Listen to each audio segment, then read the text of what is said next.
सात संगत जी प्यार से कहिए धन अहंकार जी। बहुत ही सुंदर विषय बाबा तुलसीदास जी महाराज अपने अनुभव को अपनी वाणी में इस आशीर्वाद रूप में हम सभी को ये सुंदर सिखलाई कि दया धर्म का मूल है, पाप मूल अभिमान, तुलसी दया न छोड़िए जब लग घट में प्राण।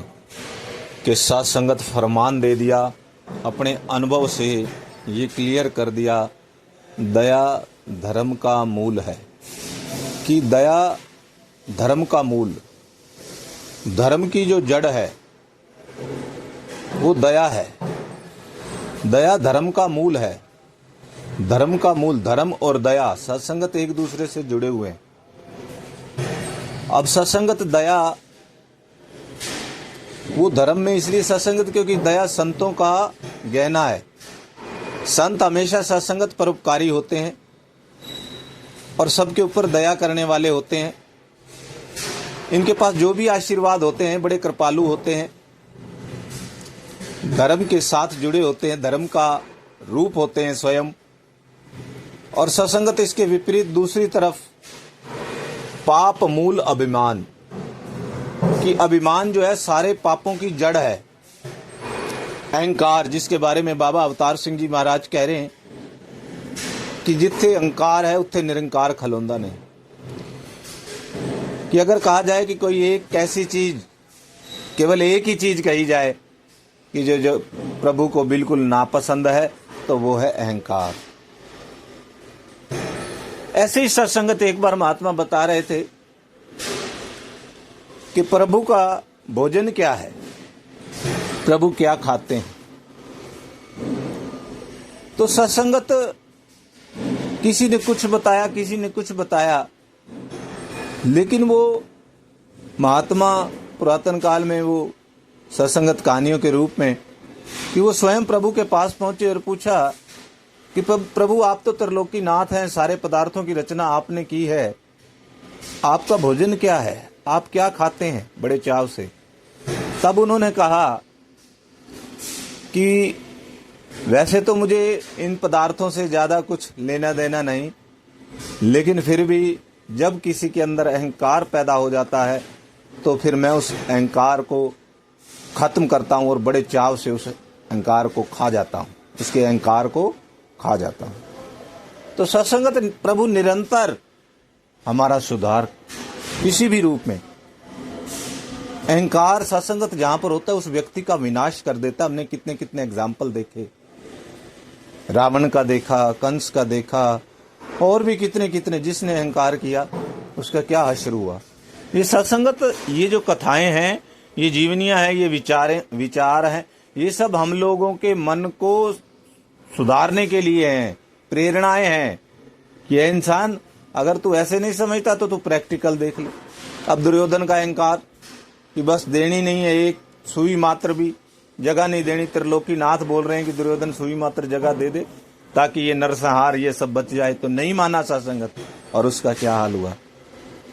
तो इसलिए सत्संगत, संत जन, महात्मा जन हमेशा सारे इंसानों को यही संदेशा देते, दया और धर्म से जुड़ा हुआ संदेश देते हैं कि तूने इंसानियत का धर्म अपनाना है और तेरे हृदय के अंदर दया, सबके लिए करुणा, सबके लिए प्रेम, यही संदेश देते हैं सत्संगत। पाप मूल अभिमान, तुलसी दया न छोड़िए जब लग घट में प्राण। दया कीजिए, सब पे दया। और दास तो ये कहेगा कि सबसे पहले हम अपने आप पे भी दया करें, क्योंकि हम भूल करके कहीं यदि और संसारिक उसमें दांतों के साथ जुड़ते हैं और इस अमोलक दांत को, जिसका मानव जन्म दुर्लभ है, होतना बारंबार, इसको अगर इस रूप में जाया कर रहे हैं इन कीमती सांसों को, तो अपने ऊपर भी दया करनी चाहिए। और फिर उसके बाद सारे संसार के ऊपर, कोई राह पर जा रहे हैं, कोई दुखी है, परेशान है, सत्संगत कितने वेद पढ़ लिए, ग्रंथ पढ़ लिए, क्या कर लिया क्या, जब तक इंसान के ऊपर दया करके उसके काम नहीं आता, सब सत्संगत बेकार है, सब हराम है। बंदिया जेकर जपिया नाम नहीं। और नाम भी यही सिखाता है कि सबके अंदर मैं विराजमान हूँ, प्रभु का नाम हूँ। और सबका सम्मान करना है, सबके कल्याण के लिए काम करना है।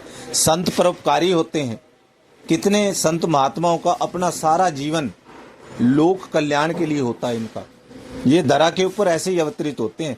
दया, धर्म और अभिमान से दूरी का पाठ पढ़ाते हैं। तो आओ सत्संगत, हम भी बाबा तुलसीदास जी की ये बात को अपने जीवन में, अपने मन को समझाएं कि दया करनी है सबके ऊपर और इंसानियत के धर्म को अपनाना है। दया धर्म का मूल है, पाप मूल अभिमान। पाप की जड़ अहंकार है। और सत्संगत आगे बाबा जी कह रहे हैं, तुलसी दया न छोड़िए जब लग घट में प्राण। तुलसी, बाबा तुलसीदास जी अपने आप को भी कह रहे हैं कि हे तुलसीदास। सत्संग सबसे पहले हम अपने आप को, जो दास भी विचार रखता है, अपने ही मन को सुधार करके सबसे पहले तो यहाँ से सुधार होना शुरू होगा। उसकी ज़्यादा संसार सुनेगा, विचारों को, इन चीज़ों को, ये तो मेरे गुरु की बात है। लेकिन जीवन को देख करके भी संसार जो है, एक प्रेरणा उसको मिलती है कि मैंने भी ऐसे बनना है। इसकी साड़ी, इसकी कमीज मेरी कमीज से सफ़ेद कैसे। तो ये प्रेरणाएं मिलती हैं जब हम पक्के संतों का संग करते हैं। हमारा जीवन भी ऐसा होता है। तो आप सत्संग समर्पित हो जाएं गुरु चरणों में। धन्यकार जी।